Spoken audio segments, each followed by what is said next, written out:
मुश्किल जरूर है मगर ठहरा नहीं हूं मैं, मंजिल से जरा कह दो अभी पहुंचा नहीं हूं मैं। इन्हीं शब्दों के साथ में नॉलेज मंडली में आप सभी का स्वागत है। डियर फ्रेंड्स, आज हम कर रहे हैं बिल्कुल एक नई series MCQ on CCS CCA discipline and conduct rules, part first, central civil services classification, control and appeal rules as per latest syllabus of principal vice principal in NCT conducted by UPSC, EMRS, KVS, NVS. These questions also useful for junior accountant officer, senior accountant inspector, section officer, UDC, SAS, P&T, and video also useful for limited departmental examinations, limited departmental competitive examinations. CCS CCA rules पर बहुत सारे question हैं आपकी परीक्षा में पूछे जाएंगे, और ये पार्ट है वो थोड़ा टफ होता है, कठिन होता है। तो मैं आपको समझाऊंगा बिल्कुल आसान तरीके से किस तरीके से हम याद रख सकते हैं और क्वेश्चन को सही अटेम्प्ट कर पाएंगे। तो आज का पहला क्वेश्चन है, which of the following need not be submitted as return of assets and liabilities by a government servant during his entry into the government service? सरकारी सेवा में प्रवेश के दौरान सरकारी कर्मचारी द्वारा संपत्ति और देनदारियों की वापसी के रूप में निम्नलिखित में से किसे जमा करने की आवश्यकता नहीं है? ए, इमूवेबल प्रॉपर्टी इनहेरिटेड और ओन्ड और acquired by him. B, shares, debentures and cash in bank. C, other movable property. D, utensils, crockery and books. सरकारी सेवा में प्रवेश करते समय कर्मचारियों को कौन सी सूचनाएं देना जरूरी नहीं होता? इसका सही उत्तर है D, utensils, crockery and books.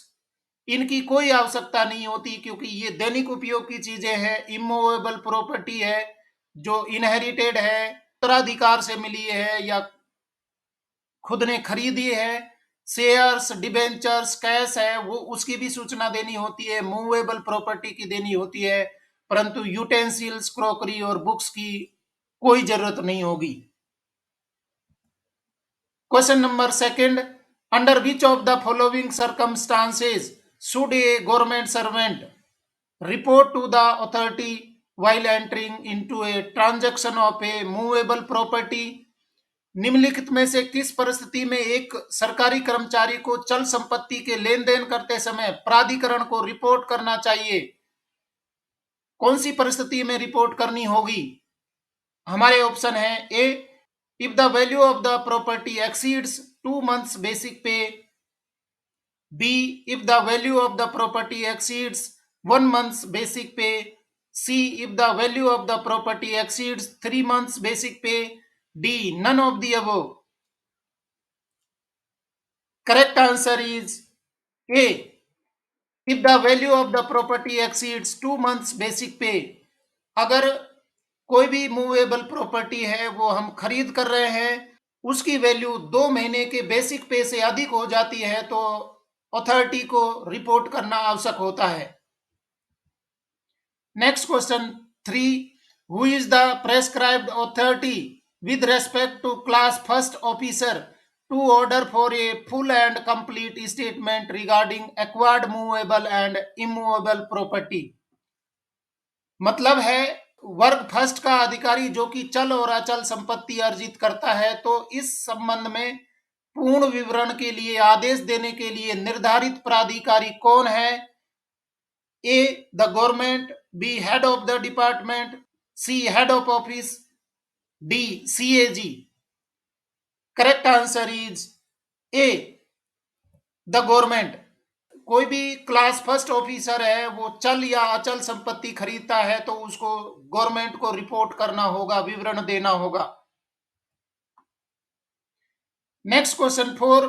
Which rule under CCS conduct rules prescribes the forms specified in the schedule for submission of movable and immovable property return? अर्थ है सीसीएस आचरण नियमों के तहत कौन सा नियम चल और अचल संपत्ति रिटर्न जमा करने के लिए अनुसूची में निर्दिष्ट प्रपत्रों को निर्धारित करता है? ऑप्शन है A rule 18 first, B rule 14 first, C rule 16 two, D rule 114। इसका सही उत्तर होगा A rule 18 first. CCS conduct rule के अंदर रूल 18 फर्स्ट में चल और अचल संपत्ति की रिपोर्ट करनी होगी। Next question 5, whether participation in auction and bidding by a government servant is allowed when the auction is conducted by his own office or ministry? बहुत इंपॉर्टेंट क्वेश्चन है। क्या सरकारी कर्मचारी द्वारा नीलामी और बोली में भाग लेने की अनुमति दी जाती है जब नीलामी उसके अपने कार्यालय या मंत्रालय द्वारा आयोजित की जाती है? ऑप्शन है हमारे A it is allowed, B it is prohibited, C prior sanction needs to be obtained, D direct participation only is not allowed. Then what will be the correct answer? Yes, you are very much correct, B it is prohibited. कोई भी कर्मचारी अधिकारी जो उसके स्वयं के department office या ministry में ऑक्शन हो रहा है तो वो पार्टिसिपेट नहीं कर सकता। Question number 6, whether it is needed to scrutinise regularly the returns submitted by officers of central secretariat service and cabinet secretariat service. क्या केंद्रीय सचिवालय सेवा और कैबिनेट सचिवालय सेवा के अधिकारियों द्वारा प्रस्तुत विवरणियों की नियमित रूप से जांच करने की आवश्यकता है? ऑप्शन होंगे A no need to scrutinise regularly, B it should be scrutinised immediately after submission, C it is to be scrutinized when new items are added in the return, D it is to be scrutinized once in 2 years। इसका सही उत्तर होगा A no need to scrutinise regularly. केंद्रीय सचिवालय सेवा और cabinet सचिवालय सेवा के अधिकारियों द्वारा प्रस्तुत विवरणियों की नियमित रूप से जांच करने की आवश्यकता नहीं है। Next question 7, whose certificate of valuation submitted by a government servant could be accepted when a building is constructed at a cost not exceeding rupees 10,000 in a village? मतलब है एक सरकारी कर्मचारी द्वारा प्रस्तुत मूल्यांकन का प्रमाण पत्र तब स्वीकार किया जा सकता है जब गांव में एक भवन का निर्माण 10,000 रुपये लागत से अधिक ना हो। ऑप्शन है A certificate of valuation from civil engineer of government department, B certificate of valuation from tahsildar, C certificate from retired civil engineer who is doing the practice, D certificate from the legislative assembly member of that area. इसका सही उत्तर होगा B certificate of valuation from tahsildar. अपने क्षेत्र के जो तहसीलदार हैं उनके वैल्यूएशन सर्टिफिकेट को सबमिट करना होगा। Next question 8, what is the upper monetary limit for a government servant groups A and B for initiation of transaction in shares debentures etcetera with the prescribed authority? सरकारी कर्मचारी समूह ए और B के लिए निर्धारित प्राधिकारी के साथ शेयरों के डिबेंचर आदि में लेन देन शुरू करने के लिए ऊपरी मौद्रिक सीमा क्या है? हमारे ऑप्शन है A if the total transaction in shares debentures etcetera exceeds rupees 50,000, B if the total transaction in shares debentures etcetera exceeds rupees 25,000, C if the total transaction in shares debentures etc exceeds rupees 15,000, D if the total transaction in shares debentures etc exceeds rupees 20,000। correct answer is A if the total transaction in shares debentures etc exceeds rupees 50,000।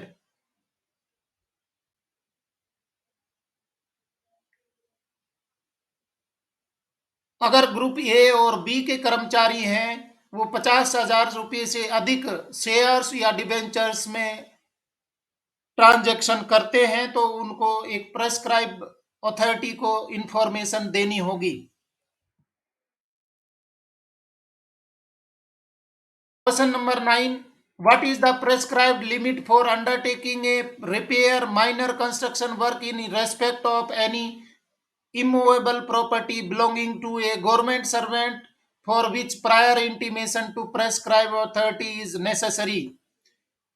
अर्थ है सरकारी कर्मचारी की किसी अचल संपत्ति के संबंध में मरम्मत मामूली निर्माण कार्य करने के लिए निर्धारित सीमा क्या है जिसके लिए निर्धारित प्राधिकारी को पूर्व सूचना आवश्यक है। ऑप्शन है A, if the estimation exceeds ₹10,000, B, if the estimation exceed ₹5,000, C, if the estimation exceed ₹2,000, D, if the estimation exceed ₹7,500। तो इसका सही उत्तर क्या होगा? A, if the estimation exceeds ₹10,000। Question number 10, when can a government servant having a spouse living enter into और contract a marriage with any person? कोई सरकारी कर्मचारी जिसका पति या पत्नी जीवित है कब किस व्यक्ति से विवाह कर सकता है? ए, when such marriage is permissible under the personal law of the government servant, b, if the first spouse has given her consent permission, c, with the permission of children, d, with the permission of the parents of the living spouse।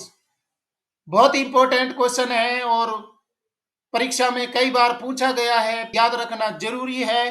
कोई कर्मचारी है जिसका पति या पत्नी जीवित है तो क्या वो दूसरी शादी कर सकता है? इसका सही उत्तर है A, when such marriage is permissible under the personal law of the government servant.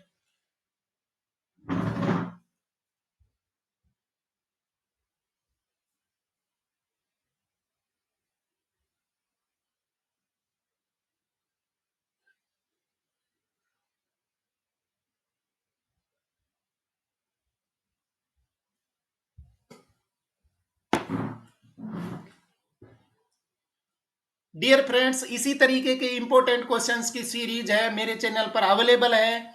आप सर्विस रूल्स, एडमिनिस्ट्रेटिव रूल्स या एकेडमिक पार्ट के लिए चैनल की प्लेलिस्ट में जाइए और बहुत सारे वीडियो अवेलेबल हैं। बहुत इंपॉर्टेंट क्वेश्चंस है, आप सभी वीडियोज को देखिए और अपनी प्रिपरेशन को एक सही डायरेक्शन दीजिए। Next question 11, no government servant shall employ to work any child below the age of dash years. कोई भी सरकारी कर्मचारी डैश वर्ष से कम उम्र के किसी भी बच्चे को काम पर नहीं रखेगा। ऑप्शन है ए, 18 ईयर्स, बी, 20 ईयर्स, सी, 14 ईयर्स, डी, 16 ईयर्स। बहुत आसान क्वेश्चन है पर उतना ही इंपॉर्टेंट है क्योंकि परीक्षा में पूछा जाता है। इसका सही उत्तर है सी, 14 ईयर्स। कोई भी सरकारी कर्मचारी 14 साल से नीचे के किसी बच्चे को अपने यहां पर काम पर नहीं रख सकता। Question number 12, whether the presenting officer and the government servant are permitted to file the written brief of the case after completion of production of evidences। अर्थ है, क्या प्रस्तुत अधिकारी और सरकारी कर्मचारी को साक्ष्य प्रस्तुत करने के बाद मामले का लिखित विवरण दाखिल करने की अनुमति है, चाहे तो प्रेजेंटिंग ऑफिसर है या गवर्नमेंट एम्प्लॉई है। तो एविडेंसेस जमा होने के बाद में क्या वो लिखित विवरण दाखिल कर सकते हैं या नहीं कर सकते हैं? ऑप्शन है A, both are permitted to file written brief, B, written brief of case can not be filed by both, C, only presenting officer is allowed to file the written brief, D, only government servant is permitted to file written brief. इसका सही answer होगा A, both are permitted to file written brief. Evidence प्रस्तुत होने के बाद में भी मामले का लिखित विवरण है वो दाखिल कर सकते हैं दोनों ही। Question number 13, What shall be the action of the inquiring authority if the government servant? Conditions यहां पर दे रखी है। A does not submit the written statement of defence, और B does not appear before the inquiring authority in person, और C condition refuses to comply with the provision of this rule after the articles of charge has been delivered। मतलब आरोप के लेख वितरित किए जाने के बाद जांच अधिकारी की कार्रवाई क्या होगी यदि सरकारी कर्मचारी ए बचाव का लिखित बयान प्रस्तुत नहीं करता है, या बी व्यक्तिगत रूप से जांच अधिकारी के सामने पेश नहीं होता है, या सी प्रावधान का पालन करने से इनकार करता है। तो क्या कार्रवाई होगी? ऑप्शन है हमारे A, inquiring authority may hold the inquiry ex parte, B inquiring authority may adjourn the inquiry indefinitely, C inquiring authority may seek the advice of disciplinary authority, D inquiring authority may give one more opportunity to the government servant. बहुत important question है। तीनों conditions में वो क्या करेगा? जो enquiring authority है उसकी आगे की कार्रवाई क्या होगी? Correct answer is A, inquiring authority may hold the inquiry ex parte. अगर सरकारी कर्मचारी है वो अपने बचाव का लिखित बयान प्रस्तुत नहीं करता है, व्यक्तिगत रूप से भी जांच अधिकारी के सामने पेश नहीं होता है और प्रावधान का पालन करने से इनकार करता है, तो वो एक्स पार्टी अपनी इंक्वायरी है वो कंप्लीट कर सकता है और हायर अथॉरिटीज को अपनी रिपोर्ट सबमिट कर सकता है। Next question 14, which is the one that is not included in the inquiring report prepared after the conclusion of inquiry? वह कौन सा है जो जांच के समापन के बाद तैयार की गई जांच रिपोर्ट में शामिल नहीं है? ऑप्शन है A, the articles of charge and the statement of the implication of misconduct और misbehaviour, B the defence of the government servant in respect of each articles of charge, C an assessment of the evidence in respect of each article of charge, D daily sheet recorded during the inquiry held. Correct answer है D, daily sheet recorded during the inquiry held. कौन सा item है जो जांच के समापन के बाद तैयार की गई रिपोर्ट में शामिल नहीं होगा? डेली सीट है, उसको शामिल नहीं किया जाएगा कंक्लूजन में। Next question 15, whose advice is required to be taken before initiating criminal proceedings? आपराधिक कार्रवाई शुरू करने से पहले किसकी सलाह लेना आवश्यक है? ऑप्शन है A, government counsel, B police commissioner, C first class magistrate, D chief metropolitan magistrate और डिस्ट्रिक्ट जज। What will be the correct answer? Correct answer is A, government counsel. आपराधिक कार्रवाई शुरू करने से पहले गवर्नमेंट काउंसिल से सलाह लेना आवश्यक हो जाता है। Question number 16, what is the time limit prescribed for issuing sanction against prosecution of a government servant? मतलब सरकारी सेवक के विरुद्ध अभियोजन के विरुद्ध स्वीकृति जारी करने के लिए निर्धारित समय सीमा क्या है? ए 5 months, बी 6 months, सी 3 months, डी 2 months। इसका सही उत्तर है सी 3 months। सरकारी सेवक के विरुद्ध अभियोजन के विरुद्ध स्वीकृति जारी करने के लिए निर्धारित समय सीमा 3 months है। Question number 17, whether departmental action can also be taken when the same matter has been taken up in the court of law for prosecution of government servant concerned? मतलब क्या संबंधित सरकारी सेवक के खिलाफ मुकदमा चलाने के लिए जब इसी मामले को न्यायालय में उठाया गया है तो क्या विभागीय कार्रवाई भी की जा सकती है?